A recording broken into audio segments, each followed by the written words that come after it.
Hello student, welcome to DKS channel. About myself, I am Deepak Kumar Saroj. दोस्तों, आज का हमारा टॉपिक है थ्योरम फर्स्ट पर बेस कुछ एग्जाम्पल को हम आज सॉल्व करेंगे। दोस्तों, इससे पहले मेरा जो लेक्चर था वो डेफिनेशन फर्स्ट पर था, फिर सेकंड, फिर उसके बाद अलजेब्रा ऑफ कॉन्टिन्यूअस फंक्शन को हमने कवर किया था। उसके थ्योरम फर्स्ट को हमने पिछले लेक्चर में कवर किया। इस लेक्चर में दोस्तों हम थ्योरम फर्स्ट के बेस कुछ एग्जांपल को सॉल्व करेंगे। तो लेक्चर स्टार्ट करने से पहले दोस्तों इस थ्योरम के कुछ एग्जांपल को स्टार्ट करने से पहले एक बार थ्योरम फर्स्ट को हम रिकॉल कर लेते हैं कि पिछले लेक्चर में हमने क्या पढ़ा था, क्योंकि इस लेक्चर में जो जिस क्वेश्चन को हम सॉल्व करेंगे वो थ्योरम फर्स्ट पर बेस रहेगा। तो दोस्तों, थ्योरम फर्स्ट पिछले लेक्चर में हमने पढ़ा था कि थ्योरम फर्स्ट कहता है कि अगर कोई फंक्शन है, let F X and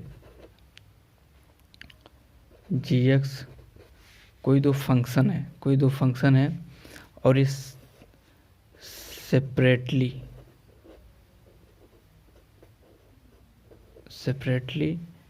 continuous है at X equal to C, where C belong to real number से बिलोंग कर रहा है। तो एफ एक्स और जी एक्स अगर सेपरेटली कॉन्टिन्यूअस हैं एक्स इक्वल टू सी पर, देन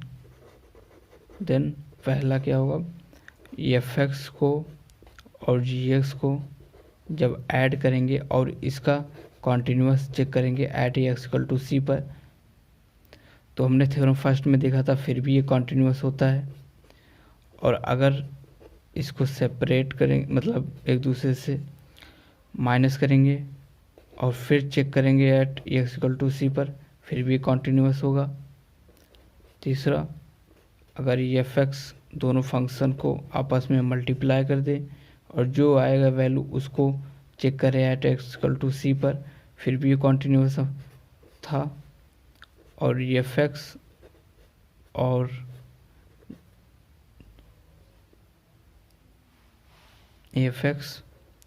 और जी एक्स को डिवाइड कर दें और फिर एक्स इक्वल टू सी पर चेक करें, फिर भी कॉन्टिन्यूअस आता था। तो ये थ्योरम हमने पिछले लेक्चर में प्रूव भी किया था। तो दोस्तों, इस लेक्चर में हम इसी थ्योरम पे बेस कुछ एग्जांपल को सॉल्व करेंगे। तो आप इसको याद रखिएगा, क्योंकि हम डायरेक्ट इसको यूज करेंगे इन सब थ्योरम को जो हमने पिछले लेक्चर में प्रूव किया था। तो दोस्तों, स्टार्ट करते हैं।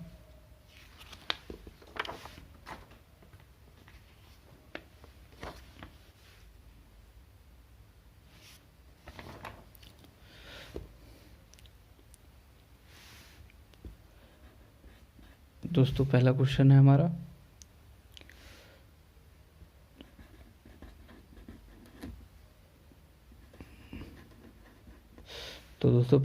हमारा, prove that every rational function is continuous. तो दोस्तों, पहले हम ये समझते हैं कि रेशनल फंक्शन होता क्या है। रेशनल फंक्शन एक्चुअल में होता क्या है। दोस्तों, रेशनल फंक्शन इज एनी, एक बार डिफिनेशन लिख लेते हैं दोस्तों।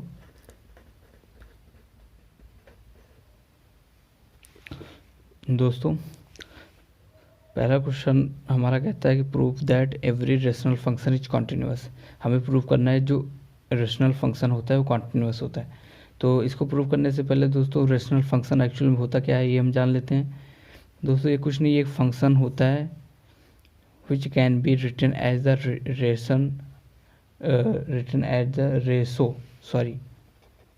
Ratio of two polynomial function. ऐसा कोई फंक्शन जिसका रेशो दो पॉलिनोमियल फंक्शन हो उसे रेशनल फंक्शन कहते हैं। दोस्तों, पॉलिनोमियल फंक्शन आपका होता है ऐसा कोई, जैसे कि ये क्वाड्रेटिक इक्वेशन है जिसका पावर आपका नॉन नेगेटिव इंटीजर्स हो।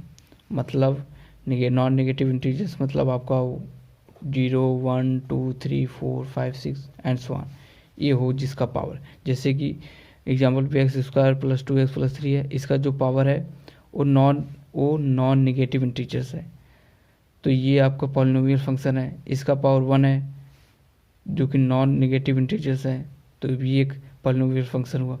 इसका पावर 3 है, 2 है, तो ये नॉन निगेटिव है, तो ये इंटीजर, इससे पॉलिनोमियल फंक्शन कहते हैं। तो रेशनल फंक्शन आपका क्या होता है दोस्तों, जैसे कि ये इसे मान लेट करते हैं, लेट कर लीजिए, लेट करते हैं, लेट एफ एक्स क्या है, रेशनल फंक्शन है। तो रेशनल फंक्शन क्या होगा, कोई जैसे कि आप कोई वैल्यू सपोज कर लीजिए पी एक्स आपका एक पॉलिनोमियल फंक्शन है और क्यू एक्स आपका एक पॉलिनोमियल फंक्शन है, ठीक है। तो रेशनल फंक्शन आपका क्या हुआ, इन दोनों का जो रेशो होगा वो आपका रेशनल फंक्शन होगा। जैसे कि हमने सपोज किया कि दो पॉलिनोमियल फंक्शन है, तो ये रेशनल फंक्शन का डेफिनेशन क्या कह रहा है कि कोई भी वो फंक्शन जो कि रेशो हो किसका, पॉलिनोमियल फंक्शन का, कितने दो पॉलिनोमियल फंक्शन का। तो हमने सपोज किया let P X and G X be two polynomial function,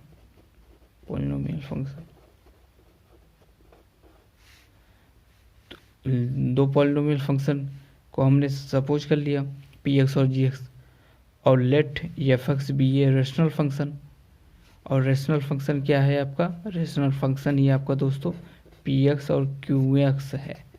जब इसका रेशो करेंगे जो वैल्यू आएगा वो आपका रेशनल फंक्शन होगा। तो दोस्तों हमें प्रूफ क्या, इसी को हमें प्रूफ करना है कि ये कॉन्टिन्यूअस है या नहीं।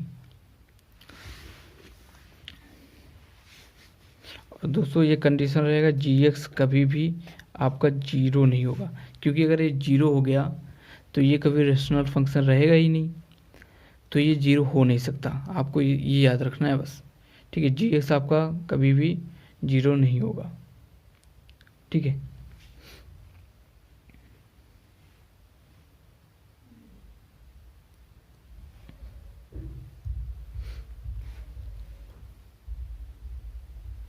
और दोस्तों एक चीज़ और, हमने पिछले कई लेक्चर में जितने भी मतलब लेक्चर किए, ये क्वेश्चन उसमें आया था, पॉलिनोमियल फंक्शन को हमें कॉन्टिन्यूस प्रूफ करना था। तो पॉलिनोमियल जो फंक्शन हमने कॉन्टिन्यूस प्रूफ किया था वो कॉन्टिन्यूस था, पॉलिनोमियल जितने भी पॉलिनोमियल फंक्शन को हमने प्रूफ किया था वो कॉन्टिन्यूस था। तो दोस्तों लेट करते हैं, let P X and G X और continuous at X equal to C पर एक कॉन्टीन्यूस है, पी एक्स और जी एक्स आर कॉन्टीन्यूस है at X equal to C, और सी भी ये रियल नंबर है, सी क्यों ही है, सी रियल नंबर है आपका, ठीक है। तो ये हम पिछले लेक्चर में पॉलिनोमियल को प्रूफ किए थे कॉन्टीन्यूस है या नहीं, ठीक है। तो आप पिछले लेक्चर में जाके इसको देख सकते हैं, जहाँ पे हमने प्रूफ किया था पॉलिनोमियल फंक्शन एक कॉन्टिन्यूस फंक्शन है। तो यहाँ हम डायरेक्ट प्रूफ नहीं करेंगे पॉलिनोमियल फंक्शन एक कॉन्टिन्यूस फंक्शन है या नहीं, ये पिछले लेक्चर में प्रूफ किया था। इस लेक्चर में हम डायरेक्ट सपोज करेंगे कि जो पी एक्स और जी एक्स जो हम दो पॉलिनोमियल फंक्शन को सपोज किए हैं वो कॉन्टिन्यूस है। दोस्तों जब कॉन्टिन्यूस है दो फंक्शन, तो इसका क्या मतलब हुआ, let X tend to C P X लेने पर जो ये पी सी के इक्वल होता होगा, क्योंकि ये जब दो कंडीशन सेटिस्फाई करेगा तभी ये कॉन्टिन्यूस होगा। And limit X tend to C G X equal to आपका जी सी होगा, ठीक है। तो ये हमने सपोज कर लिया, ठीक है। लेट किया कि पी एक्स का कॉन्टिन्यूस है, तो जब कॉन्टिन्यूस है तो ये दो कंडीशन सेटिस्फाई कर रहा होगा, ठीक है। तो अब हम ये जो हमारा है F X equal to P X upon Q X, इसको हम प्रूव करेंगे कि कॉन्टिन्यूस है या नहीं, किस पर, रियल नंबर पर, ठीक है। तो स्टार्ट करते हैं।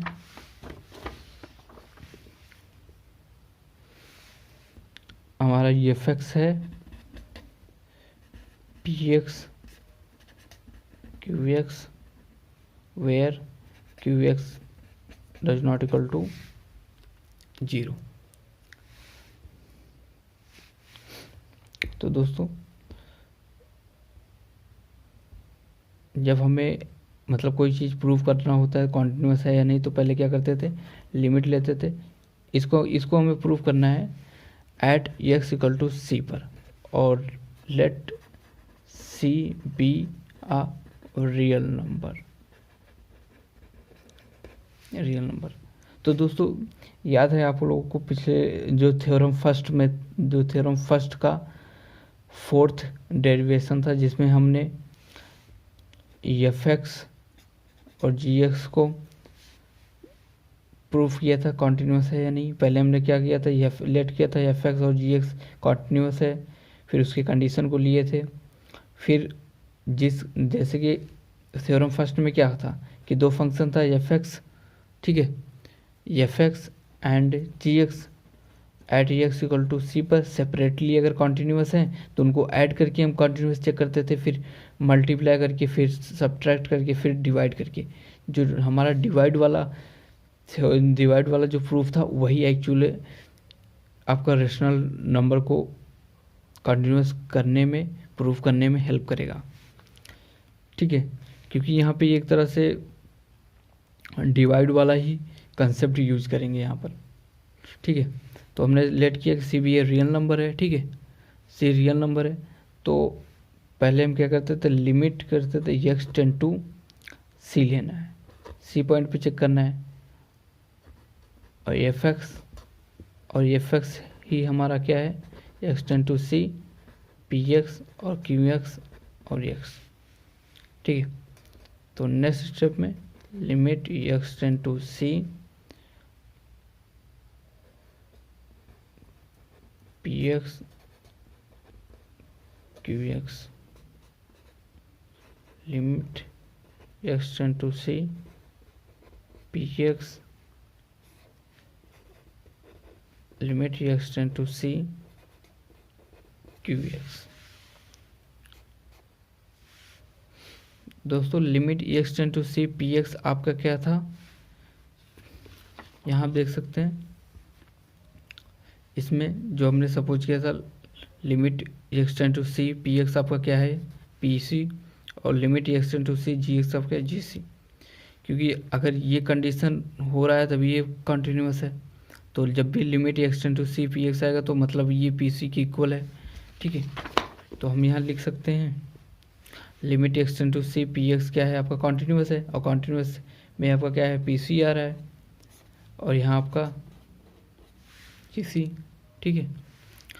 तो हम इसको लिख सकते हैं पी बाई क्यू सी, और यहाँ आपका ये आया नीचे limit X tend to C F X, या तो हम डायरेक्ट इसको लिख लेंगे पी एक्स। तो दोस्तों यही तो कंडीशन हमें चाहिए था, जो पिछले वाले लेक्चर में by fourth of theorem first, जिसमें था कि जब भी हमने उसको सेपरेट करके किया फिर उसको डिवाइड करके किया तो हमारा उसमें जो रिजल्ट आया था वो क्या था, लिमिट करके X tend to C F Y G C फिर एफ जी सी, यही तो रिजल्ट आया था। जब ये रिजल्ट आया था तो हमने कहा था कॉन्टिन्यूस है, तो यहाँ ये रिजल्ट आया है limit X tend to C P Q polynomial of P and Q equal to वही आ रहा है, वैल्यू सेम आ रहा है। तो हम कह सकते हैं it is continuous at X equal to C, मतलब एवरीवेयर। सी क्या है, आपका रियल नंबर है, और रियल नंबर से बड़ा कोई नंबर है नहीं। अगर इमेजिनरी मतलब कॉम्प्लेक्स नंबर को छोड़कर बात करते हैं, रियल नंबर ही सब कुछ है। अगर रियल नंबर पे कॉन्टिन्यूस है तो हम कह सकते हैं it is continuous eight everywhere.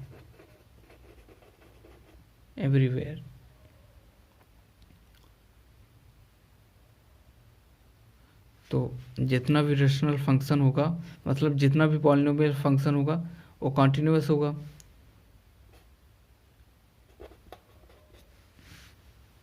ठीक है। हमें प्रूफ क्या करना था, हमें प्रूफ करना था कि जो ये है, प्रूफ करना था हम लोगों को कि proof that every rational function is continuous. तो पी एक्स और क्यू एक्स क्या है, आपका एक पॉलिनोमियल फंक्शन है। पॉलिनोमियल फंक्शन को जब हम दो पॉलिनोमियल फंक्शन को रेशो में लिखते हैं, डिवाइड करते हैं, तो आपका जो वैल्यू आता है वो रेशनल फंक्शन होता है। तो मतलब आप कोई भी पॉलिनोमियल फंक्शन ले लीजिए और उसको कंटिन्यूस चेक करिए एक्स इक्वल टू सी पर, आपका हमेशा वो रेशनल फंक्शन को कंटिन्यूस प्रूव करेगा। बस आपको ये याद रखना है जी एक्स आपका कभी भी जीरो नहीं होगा। तो दोस्तों ये प्रूव करना था, तो हमने प्रूव कर दिया है। अब नेक्स्ट क्वेश्चन को हम करते हैं दोस्तों।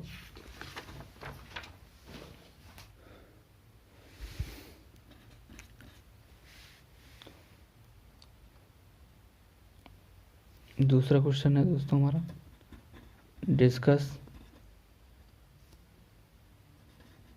दी, दोस्तों सेकंड क्वेश्चन है हमारा, डिस्कस करना है कॉन्टिन्यूटी ऑफ साइंस फंक्शन का। तो पहले दोस्तों हम ये जान लेते हैं साइन फंक्शन है क्या। साइन फंक्शन दोस्तों आपका कुछ नहीं, F X equal to sine है एक्स, इसी को दोस्तों साइन एक्स को ही साइन फंक्शन कहते हैं। तो दोस्तों इसको प्रूफ करना है कि ये कॉन्टिन्यूस है या नहीं, और हमें प्रूफ करने के लिए दोस्तों हम एक ही काम करते हैं, लेट करते हैं सी बी ए एक पॉइंट सपोज करते हैं, C be a real number हमने सपोज कर लिया, और इस पॉइंट पे हमें चेक करना है कि ये कॉन्टिन्यूस है या नहीं। दोस्तों एक जनरल सी बातें आपको हम बताना चाहेंगे यहाँ पर कि जो साइन एक्स का जो डोमेन होता है किसका, साइन एक्स का जो डोमेन होता है वो हमेशा रियल नंबर होता है। रियल नंबर होता है। डोमेन आपका क्या होता है, जो यक्स होता है, यक्स की जो भी वैल्यू हम पुट करेंगे यहाँ पर वो हमारा डोमेन होगा, और जो यहाँ सॉल्व करने पर जो वैल्यू आएगा वो हमारा रेंज होता है। और रेंज दोस्तों आपका -1 to 1 के बीच में लाई करता है। ये है बात है जो आपको याद रखना है। रेंज को आपको रिजल्टिंग वैल्यू कहते हैं, जो हम सॉल्व करने पर हमारा वैल्यू आता है उसी को रेंज कहते हैं। जैसे कि ये हमें प्रूव करना है कि साइन फंक्शन कॉन्टिन्यूस है या नहीं। इसको प्रूव करने से पहले हम दोस्तों बताना चाहेंगे मतलब कि ये हर एक रियल नंबर पे कॉन्टिन्यूस है। जैसे कि हम आपको रियल नंबर आपका क्या होता है दोस्तों, माइनस इधर जाते हुए -2 -1 0 1 2 एंड सो ऑन, ये जो वैल्यू होता है इसको रियल नंबर कहते हैं। तो ये कह रहा है कंटिन्यूस है, साइन एक्स कंटिन्यूस है रियल नंबर पे। तो हम आपको एक बार दिखाना चाहेंगे कि ये हर एक पॉइंट पे कंटिन्यूस, जैसे कि आप कोई भी नंबर सपोज करिए, लेट करिए कि x इक्वल टू -1, तो ये आपका एफ एक्स है, ये आपका साइन एक्स है। तो पहले हम लिमिट लगा के चेक करेंगे, लिमिट x टेंड टू -1 लेंगे तो ये एफ एक्स हो जाएगा, और लिमिट x टेंड टू -1 लेंगे तो साइन -1 आ जाएगा। और जो वैल्यू साइन -1 आएगा, आप इसको कैलकुलेटर से कैलकुलेटर से इसको सॉल्व करेंगे, कैलकुलेटर का यूज करेंगे इसको सॉल्व करने के लिए, तो दोस्तों आपका ये जो वैल्यू आएगा साइन -1 वो आपको कुछ -0.0745 आएगा। तो आप यहाँ देख सकते हैं जो वैल्यू है आपको -1 और 1 के बीच में ही रहेगा, -1 और 1 के बीच में, -1 भी हो सकता है 1 भी हो सकता है, लेकिन इन्हीं के बीच में वैल्यू लाई करेगा। और फिर f -1 लेके चेक करेंगे तो साइन -1 हो जाएगा, और साइन -1 की वैल्यू सेम वही होती है। तो यहाँ लिमिट x टेंड टू -1 लेने पर और बगैर लिमिट की वैल्यू सेम आ रही है, तो हम कह सकते हैं ये कॉन्टिन्यूस है। तो आप कोई भी वैल्यू लेकर चेक कर लीजिए, चाहे वो 2 ले लीजिए, 3 ले लीजिए, या 5 ले लीजिए, 4 ले लीजिए, कुछ भी लीजिएगा वो हमेशा कॉन्टिन्यूस होगा। तो यहाँ ये आपको मतलब खुद के अंडरस्टैंडिंग है, पेपर में ऐसा नहीं लिखना है, एग्ज़ाम में ऐसा नहीं लिखना है, ठीक है। एग्ज़ाम में जो लिखना है वो हम बताएंगे, ठीक है। आपको बस इसको अंडरस्टैंड करने के लिए कि आपको ये पता हो कि एक्चुअल में ऐसा होता है, कि आप कोई भी नंबर ले लीजिए कि यहाँ तो हम फंक्शन लेके हम आपको प्रूफ करके दिखा देंगे कि हाँ होता है, लेकिन एक प्रैक्टिकली हमें पता हो कि आप कोई भी पॉइंट ले लीजिएगा। और कंटिन्यूस प्रूफ करने का दो ही कंसेप्ट होता है, एफ एक्स और साइन एक्स। लिमिट, एक बार लिमिट लेके चेक करना है, एक बार लिमिट के चेक करना है, और दोनों कॉन्टीन्यूस है तो मतलब कॉन्टीन्यूस है। तो यहाँ आप रियल नंबर का कोई भी पॉइंट लेके चेक करिएगा, वो हमेशा कॉन्टीन्यूस शो करेगा, ठीक है। तो अब हम डायरेक्ट फंक्शन को यूज करते हैं, कह सकते हैं यहाँ की फंक्शन, जो फंक्शन है, फंक्शन कौन सा फंक्शन है, F X sine X is defined defined है, कॉन्टिन्यूस है, defined for every real number हर एक रियल नंबर के लिए कॉन्टिन्यूस है। ये बात हमने डिफाइन कर दिया है, हमें पता है, हमने प्रूफ पर यहाँ साइड में चेक किया है, ठीक है। तो अब हम सपोज करते हैं लेट सी बी या real number C be a real number. अब हम एक पॉइंट सपोज करते हैं रियल नंबर सी को एक रियल नंबर मानते हैं, और उसी पे हम इसको प्रूफ करते हैं कि साइन एक्स कॉन्टिन्यूस है या नहीं। क्योंकि अब एग्जाम में हम हर एक पॉइंट को चेक करके बता तो नहीं सकते, क्योंकि ज़्यादा नंबर का होता नहीं है और हमें कुछ ही पॉइंट में उसको डिफाइन करना होता है। तो एक पॉइंट हमने सी का लिया, सी एक रियल नंबर पे, और उस पर एक कंटिन्यूस हो रहा है, तो मतलब रियल नंबर के किसी भी पॉइंट पे कंटिन्यूस होगा, ठीक है। तो कंटिन्यूस करने का पहला क्या तरीका था, पहले हम लेट करते थे, लेट फर्स्टली क्या करते थे, firstly limit X tend to C लेते थे,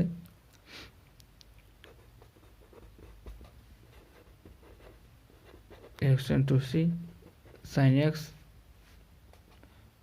वैल्यू पुट करने पर आपका वैल्यू साइन सी आया, ठीक है। और सेकेंडली फंक्शन क्या है आपका, साइन एक्स है,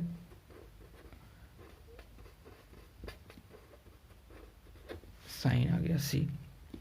तो कह सकते हैं by equating limit X tend to C and F C, limit X tend to C और एफ सी, दोनों का वैल्यू साइन सी आ रहा है, तो ये क्या है आपका कॉन्टिन्यूस है, ये कॉन्टिन्यूस है, ठीक है। दोस्तों यहाँ हमने प्रूव कर दिया कि ये कॉन्टिन्यूस है या नहीं। एक पॉइंट लिया रियल नंबर का, और उस पॉइंट पे हमने चेक किया, एक बार बगैर लिमिट के, एक बार लिमिट के, एक बार बगैर लिमिट के, और दोनों की वैल्यू सेम आ रही है, तो ये कॉन्टिन्यूस है, मतलब साइन फंक्शन भी कॉन्टिन्यूस है, ठीक है, रियल नंबर।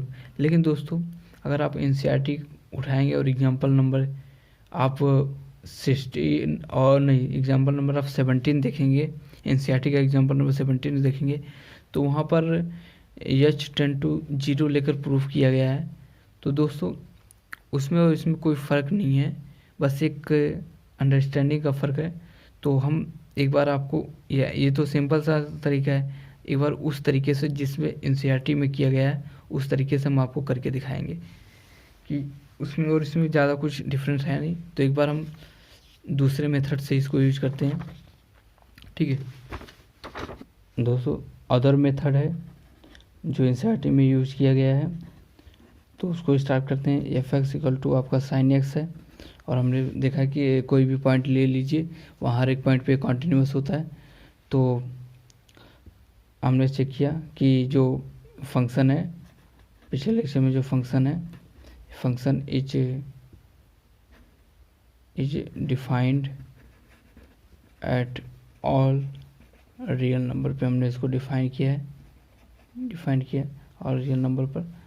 तो अब हमने किया लेट किया C be a real number है, ठीक है। तो limit X tend to C F X limit X tend to C sine X हुआ। यहाँ आपको कुछ नहीं करना दोस्तों, यहाँ आपको एक्स पुट करना है, यहाँ वैल्यू आपको पुट करना है X equal to C plus H. दोस्तों यहाँ कोई बात बताना है आपको दोस्तों। यहाँ पर जैसे एच है, एच दोस्तों आपको कुछ नहीं है, ये एक हॉरिजेंटल डिस्टेंस होता है, एक हॉरिजेंटल डिस्टेंस होता है between two point on second line.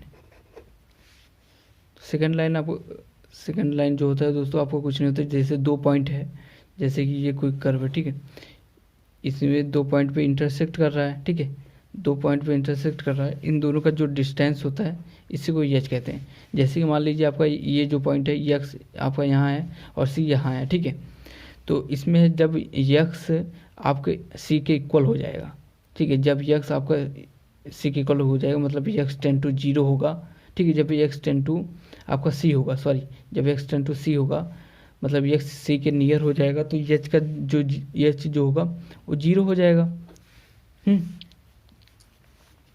तो एच आपका जीरो हो जाएगा, ठीक है। जैसे आप सपोज करिए, जैसे ये जो कर्व है, अभी ये जो आपका कर्व है, ठीक है, इन दोनों के बीच का जो डिस्टेंस है वो एच है, लेकिन जब ये जो दो कर्व है एक्स और सी कंप्रेस होगा, जब कंप्रेस होगा एक दूसरे करीब आ जाएगा, ठीक है, तो इन दोनों के बीच का जो ये जो डिस्टेंस होगा वो जीरो हो जाएगा। तो इसका कहने का मतलब यही है कि इफ़ एक्स टेंड टू सी, अगर एक्स जो है वो टेंड हो जाए सी के, तो उस केस में तो आपका जो एच होगा वो जीरो हो जाएगा, वो टेंड टू जीरो हो जाएगा।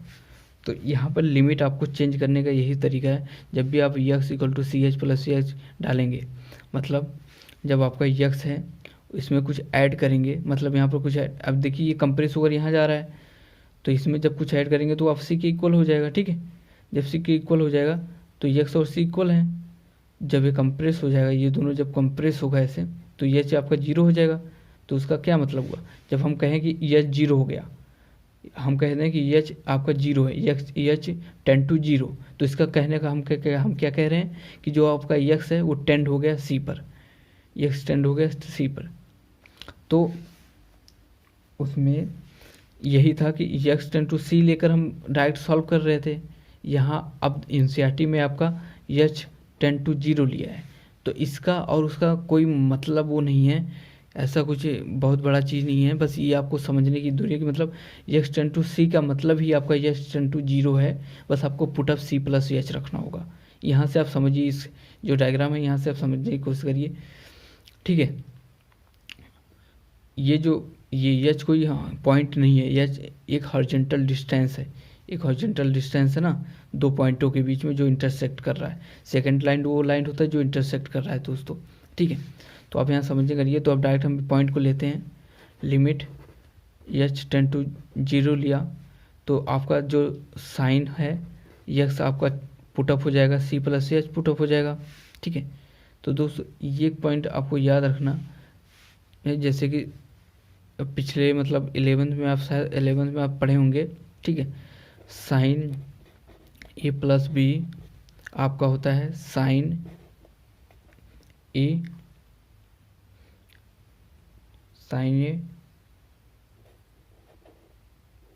और कॉस बी, फिर कॉस ए साइन बी, ये आपका होता है दोस्तों।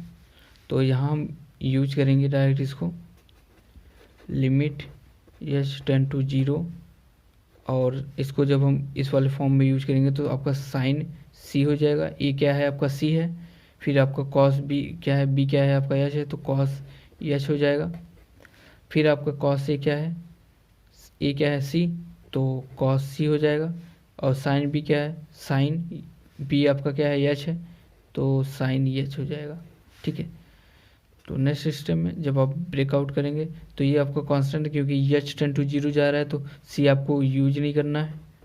आप डायरेक्ट लिमिट लगाएंगे किस पे, H tend to zero cos H पे, क्योंकि आपको वैल्यू कॉस एच इस पे रखेंगे तो वैल्यू सेम हो जाएगा। जैसे आप उसमें चेक कर रहे थे कि अगर लिमिट एक्स टेंड टू ये लेना है तो आप यहाँ 2 में क्या कहेंगे, तो 2 आ जाएगा, क्योंकि यहाँ तो वैल्यू पुट नहीं करेंगे कुछ भी, ठीक है, यहाँ कुछ करेंगे नहीं, ठीक है। तो यहाँ भी आपका जो भी वैल्यू अगर एस टेन टू सी लेंगे साइन सी पे तो साइन सी वापस हो जाएगा, इस पे हमें अप्लाई करेंगे तो कॉस सी भी आपका सेम वैसे हो जाएगा, ठीक है। अब limit S tend to zero sine H, तो यहाँ दोस्तों साइन सी, यहाँ आप वैल्यू कॉस जीरो रखेंगे और साइन जीरो रखेंगे तो ये जीरो हो जाएगा साइन, और कॉस जीरो की वैल्यू हमेशा 1 होता है तो साइन सी आ गया, ठीक है। ये आ गया लिमिट फर्स्ट के यूज करें, फर्स्टली यूज करने पर सेकेंडली पे दोस्तों एफ सी आपका साइन सी हो जाएगा। तो फ्रॉम टू एंड टू हम कह सकते हैं इट इज कॉन्टिन्यूअस। ये आपका एनसीईआरटी में ऐसे यूज किया गया है तो उसका कोई मतलब है नहीं, आप सीधा अंडरस्टैंड कर सकते हैं। यहाँ एक बार लिमिट फर्स्टली हमने लिमिट लगा के चेक किया, साइन सी आ रहा है, और सेकेंडली हमने एफ सी लिया फिर भी साइन सी आ रहा है, तो दोनों कंटिन्यूस है, ठीक है। दोनों अगर एक बार लिमिट और बगैर लिमिट के आ रहा है तो मतलब कंटिन्यूस है, तो हम कह सकते हैं कि हमें चेक करना था कॉन्टिन्यूटी ऑफ साइन फंक्शन का, जो कि प्रूफ है। आप उस वाले मेथड को भी यूज कर सकते हैं जो फर्स्ट हमने देखा, और ये एनसीईआरटी में जो है आप इसको भी यूज कर सकते हैं। दोनों में से किसी एक कोई आप एग्जाम में लिखिए, आपको मार्क्स मिलेंगे, ठीक है। तो हम दूसरा क्वेश्चन स्टार्ट करते हैं दोस्तों तीसरा क्वेश्चन है हमारा, प्रूफ करना है cosine function is everywhere continuous. हमें प्रूफ करना है जो कोसाइन है, कोसाइन फंक्शन दोस्तों आपका कुछ नहीं है, F X equal to cos X आपका कोसाइन है दोस्तों। इसका जो डोमेन होता है दोस्तों, डोमेन आपका होता है वो रियल नंबर होता है, रियल नंबर आपका डोमेन होता है। और जो रेंज होता है दोस्तों, इसका भी रेंज साइन की तरह ही सेम होता है, ये इसका रेंज होता है दोस्तों। तो इसमें भी आप मतलब कॉस एक्स आपका हर मतलब एवरी रियल नंबर अगर इसका डोमेन है तो मतलब यहाँ आपको एक्स पे आपको रियल नंबर पुट करना है, और ये जो आपका कॉस एक्स आएगा वो हमेशा -1 और 1 के बीच में रहेगा, मतलब -1 भी इंक्लूडेड रहेगा, 1 भी इंक्लूडेड रहेगा। जैसे एग्जांपल के तौर पे आप ले सकते हैं, एक्स पॉइंट आप रियल नंबर से कोई सपोज करिए -1 लेंगे आप, ठीक है, -1 लेंगे तो एक बार आप लिमिट लगा के चेक करना है, लिमिट लगा के अब -1 ले लीजिए और लिमिट लगा के कॉस एक्स को चेक करिए तो कॉस एक्स -1 हो जाएगा। तो आपका कॉस एक्स -1 की वैल्यू हमेशा 0.99 होता है, ठीक है। एक बार बगैर उसका लगाइए लिमिट का तो भी आपका 0.99 आ रहा है, तो दोनों बगैर लिमिट और लिमिट के दोनों वैल्यू सेम आ रहा है, तो मतलब कॉन्टिन्यूस है, ठीक है, कॉन्टिन्यूस है। तो आप यहाँ दोस्तों कोई भी पॉइंट लेकर, मैं एक पॉइंट लिया -1 लिया, आप यहाँ -2 ले लीजिए, 10 ले लीजिए, 5 ले लीजिए, 125 ले लीजिए, 225 ले लीजिए, 50 ले लीजिए, कुछ भी लीजिएगा वो हमेशा कॉन्टिन्यूस शो करेगा। तो हम कह सकते हैं कि function is defined for every real number, हर एक रियल नंबर के लिए डिफाइंड है। तो लेट किया सी बी ये रियल नंबर, ये रियल नंबर है। तो हमने अब limit X into C F X limit X tend to C cos X होगा आपका। यहाँ आपको पुटअप करना है X equal to C plus H, और if X tend to C G X into C तो एच आपका टेंड टू जीरो हो जाएगा। ये बताने की ज़रूरत नहीं है, पिछले लेक्चर में हमने इसको समझा है। एच टेंड टू अगर जीरो जाएगा तो जो कॉस एक्स हो जाएगा वो सी प्लस एच हो जाएगा। ठीक है दोस्तों, जब ये सी प्लस एच हो जाएगा, ठीक है, तो इसमें भी एक फार्मूला है, आप शायद 11th क्लास में इसको आप देखे होंगे। जब कॉस ए प्लस बी लेते हैं तो हमारा फार्मूला एक होता है कॉस ए, फिर कॉस बी, फिर साइन ए, साइन बी। ये आपका 11th में आपको मिल जाएगा, 11th में फार्मूला है। तो हम डायरेक्ट फार्मूला को यूज करते हैं दोस्तों। Limit H tend to zero, आपका ये क्या है, आपका सी है तो सी हो जाए, फिर आपका बी क्या है, एच है तो बी, फिर माइनस साइन लगेगा, फिर ये क्या है आपका सी है, फिर साइन बी क्या है आपका एच है, तो ये है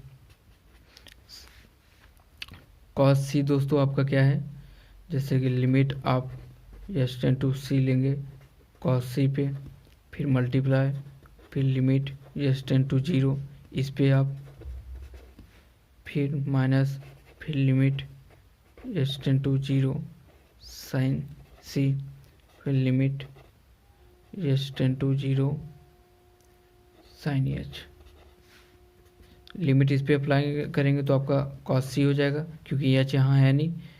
अब इस पे अप्लाई करेंगे तो कॉस जीरो हो जाएगा, इस पे अप्लाई करेंगे तो सी रहेगा, और इस पे अप्लाई करेंगे तो ये जीरो हो जाएगा। ये साइन जीरो आपका जीरो होता है, कॉस जीरो आपका 1 होता है, तो ये कॉस सी आ जाएगा वापस।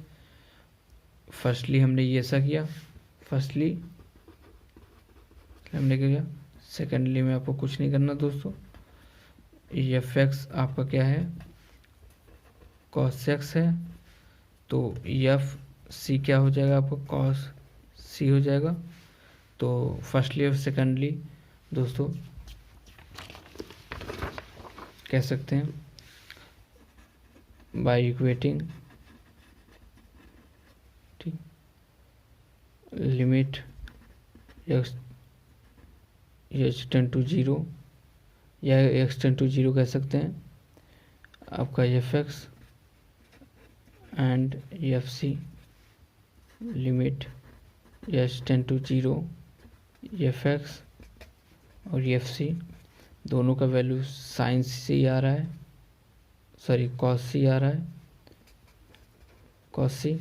तो हम कह सकते हैं इट इज कॉन्टिन्यूअस, कॉन्टिन्यूअस है at all real number,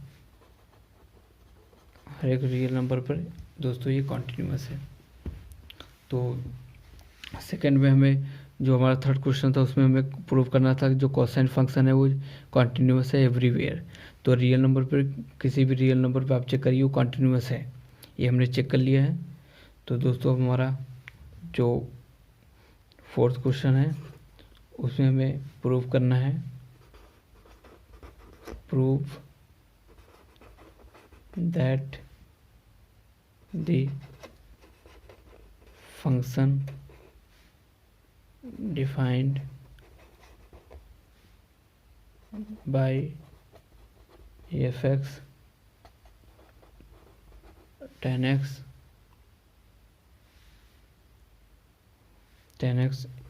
is a continuous function, continuous function। दोस्तों हमें इसे प्रूव करना है कि प्रूव दैट जो फंक्शन हमें दिया हुआ है ये F X equal to tan X continuous है या नहीं, ये हमें प्रूव करना है, ये हमें प्रूव करना है दोस्तों। ये कॉन्टिन्यूस एफ एक्स जो है टेन एक्स वो कॉन्टिन्यूस है या नहीं। दोस्तों क्या हम एफ एक्स को ऐसा लिख सकते हैं साइन एक्स अपॉन में कॉस एक्स, और कॉस एक्स दोस्तों आपका कभी जीरो ना हो, कंडीशन यही है, क्योंकि जो हमारा कंडीशन होता था पी बाई क्यू यक्स में क्यों कभी जीरो नहीं, क्यों ये जीरो हो जाएगा तो कभी ये टेन एक्स हो ही नहीं पाएगा। कॉस एक्स अगर जीरो हो जाएगा तो आपका टेन एक्स कहलाएगा, नहीं कहलाएगा। ठीक है, तो टेन एक्स को हम sine x upon cos x लिख सकते हैं, ये आप 11th में आप पढ़े होंगे। ठीक है, तो दोस्तों आप यहाँ से ध्यान दीजिए कि जो डोमेन, अब यहाँ पर जो टेन एक्स का जो डोमेन होता है दोस्तों, जो टेन एक्स का डोमेन होगा, देखिए यहाँ से आप एक चीज़ ध्यान दीजिए, कॉस एक्स कॉन्टिन्यूस है ऑल रियल नंबर पे, साइन एक्स कॉन्टिन्यूस है ऑल रियल नंबर पे, लेकिन हमें यहाँ वो चेक करना है कि कॉस एक्स कभी जीरो ना हो। तो कॉस एक्स जीरो कब कब हो रहा था, रियल नंबर पे कुछ पॉइंट ऐसे थे जहाँ कॉस एक्स जीरो हो रहा था, जैसे कॉस 90 पे भी जीरो हो जाएगा। ठीक है, तो रियल नंबर 90 क्या है, रियल नंबर है। तो दोस्तों ये जो कॉस एक्स है वो किस किस पॉइंट पे जीरो हो सकता है, तो ये आपका फॉर्मूला है। जैसे यक्स है, यक्स अगर यक्स आपका 2n+1 π/2 हुआ, जहाँ पे n आपका है इंटीजर्स नंबर, जैसे कि आपको चेक कर, जैसे कि आप 1 लीजिए तो आपका यक्स क्या हो जाएगा, 1 यहाँ रखिए तो आपका 3/2 हो जाएगा, 3/2 हो जाएगा, 3/π हो जाएगा। तो पाई आपका क्या है, 180 है, 290 तो यक्स आपका 270 आया। तो कॉस आप 270 रख के देखिए कैलकुलेटर से, तो आपका ये जीरो हो जाएगा, लेकिन हमें जीरो नहीं चाहिए। तो हम कह सकते हैं दोस्तों, जो डोमेन होगा, डोमेन वो होता है जो वैल्यू रखने पर या सेटिस्फाई करे, लेकिन जीरो नहीं होना चाहिए। तो मतलब जो डोमेन होगा वो रियल नंबर तो होगा, रियल नंबर से माइनस होगा कौन सा, आपका माइनस होगा 2n+1 π/2 n इंटीजर्स z, ये आपका डोमेन होगा। ये आपका कहाँ से है, जैसे कि आप मान लीजिए आपको रियल नंबर का मतलब ये डोमेन निकालना है जिस पे ये कॉन्टिन्यूस हो, मतलब ऐसी वैल्यू रखो जिस पे कॉन्टिन्यूस हो, तो हमें उस वैल्यू को बाहर निकाल देना है जिस वैल्यू पर, जिस रियल नंबर पर ये जीरो हो रहा है। क्योंकि अगर जीरो निकाल देंगे तभी तो कॉन्टिन्यूस ये 10x कहलाएगा, अगर ये जीरो हो जाएगा तो कॉन्टिन्यूस कैसे कहलाएगा। आपका जो डिनोमिनेटर है वो कभी भी जीरो नहीं होना चाहिए। तो जीरो आपका किस किस पॉइंट पे हो रहा था, ये जो है यहाँ पर 1 रखिए, जो पॉइंट आएगा, जो वैल्यू आएगा उस पॉइंट पे जीरो हो जाएगा। यहाँ 2 रखिए, जिस वैल्यू आएगा उस पॉइंट पे जीरो हो जाएगा। जैसे अब हमने 1 लिया तो 270 आ रहा है, 270 पे जीरो हो रहा है, तो 270 आपका रियल नंबर के अंदर आता है, तो मतलब आपको 270 भी माइनस कर, तो आपका सिंपल सा मेथड है, रियल नंबर जो है उसमें से आप इसको जितना आ रहा है इसको माइनस कर दो।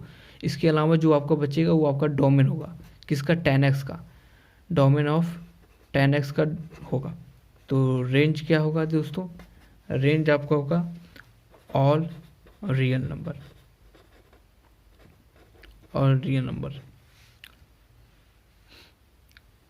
ऑल रियल नंबर, जितने रियल नंबर वो सारे जितने रियल नंबर आएंगे वो रेंज, क्या है आपका आउटकम होगा, जो आएगा वो आपका रियल नंबर होगा। आप कोई भी वैल्यू रखिए उस वैल्यू को छोड़कर जो इसको जीरो बना रहा है, आपका हमेशा वैल्यू ऑल हर किसी पे आपका रियल नंबर ही आएगा। ठीक है, जैसे कि मान लीजिए दूसरे क्वेश्चन में इसको करते हैं दोस्तों। जैसे कि मान लीजिए ये आपका 10x है और 10x क्या है, साइन एक्स है अपॉन कॉस एक्स है, और ये आपका दोस्तों fx है। ठीक है, ये आपका fx है। जैसे कि ये हमें चेक करना है कि ये कॉन्टिन्यूस है या नहीं। ठीक है, तो हम जैसे कि एक पॉइंट आप रियल नंबर से कोई एक पॉइंट ले लीजिए। ठीक है, ये x ले लीजिए 1। ठीक है, तो 1 होगा आपका होगा 0.017। चलिए आप x की वैल्यू 45 ले लीजिए, तो 10 45 दोस्तों आपका क्या है, 1 आता है। और -45 ले लीजिए तो 10 - 45 आपका -1 होगा, और 10√23 ले लीजिए, 0.0838 वैल्यू आएगा आपका दोस्तों। तो आप इसको अगर एक बार लिमिट लगा के चेक करेंगे, एक बार बगैर लिमिट लगा के चेक करेंगे तो सेम वैल्यू आपका देता जाएगा। तो ये जो √3 हमने चेक किया -45 45 1, ये आपका क्या है, रियल नंबर है। ठीक है। तो रियल नंबर पे ये क्या है, कॉन्टिन्यूस आ रहा है, पर हमें cos x को छोड़ना है। cos x कभी भी हमारा जीरो नहीं होना चाहिए, बस हमें ये याद रखना है बस। तो हमने चेक अभी अभी पिछले लेक्चर में हमने चेक किया है सिंस, पिछले लेक्चर में चेक किया है sin x and cos x are everywhere continuous, हर एक जगह पे कॉन्टिन्यूस है, ये हमने चेक किया है। पिछले लेक्चर आप पिछला क्वेश्चन आप उठा के देख लीजिए, जहाँ पे हम sin x और cos x दोनों को हमने प्रूफ किया कि ये कॉन्टिन्यूस है या नहीं। तो हम कह सकते हैं sin x और cos x कॉन्टिन्यूस है हर एक जगह पर, लेकिन tan x उसी जगह पे कॉन्टिन्यूस होगा जहाँ पे cos x जीरो ना हो। अगर sin x cos x continuous है तो हम कह सकते हैं देयरफॉर, कह सकते हैं जब sin x और cos x कॉन्टिन्यूस है तो हम कह सकते हैं tan x is continuous for all x belong to R such that जो cos x है वो आपका जीरो ना हो, बस तब ये कॉन्टिन्यूस होगा। तो दोस्तों इसमें देयरफॉर, ये देयरफॉर पूरा नहीं लिखा था, therefore tan x is continuous है फॉर ऑल, जो x है जो पॉइंट है, ये जो tan x का जो पॉइंट है वो रियल नंबर से बिलोंग कर रहा है, उस हर एक रियल नंबर पे कॉन्टिन्यूस है। बस आपको ये बस cos x आपका कभी भी जीरो ना हो, ठीक है। जीरो ना हो तो मतलब 2n + 1/2 और यह आपका जेड से बिलोंग कर रहा है, इस पॉइंट पे कॉन्टिन्यूस नहीं होगा और बाकी सारे पॉइंट पे कॉन्टिन्यूस होगा। तो ये दोस्तों ये हमें प्रूव करना था, तो हमने प्रूव कर दिया। आज के लिए दोस्तों इस लेक्चर में ये रहेगा। नेक्स्ट लेक्चर जो दोस्तों हमारा रहेगा वो थ्योरम सेकंड में को हम पढ़ेंगे दोस्तों, और उस पर बेस कुछ एग्जाम्पल को सॉल्व करेंगे। फिर उसके बाद हम एक्सरसाइज को सॉल्व करेंगे।